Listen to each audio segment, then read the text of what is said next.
lalagyan natin ng tapered pin ito.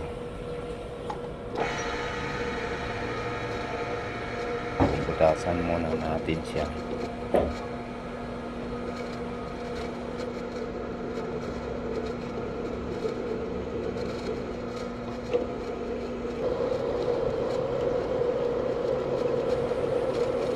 Bale, sprocket pala to na naka-timing, kaya kailangan mayan siya, taper pin.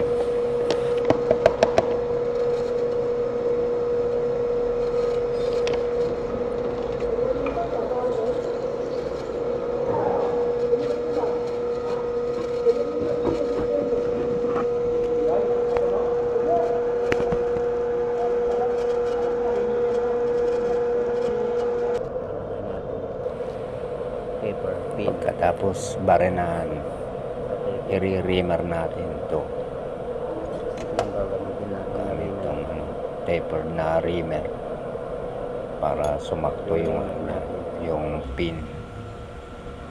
Dahan-dahan lang naman i-reamer yan.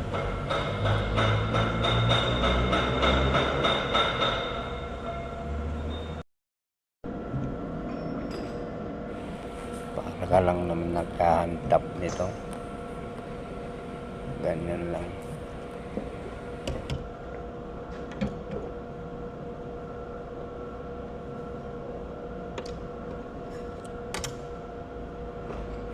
Ayan na. Susubok na natin yan. Okay na yan. O, ganyan lang. Kitol. Kitol.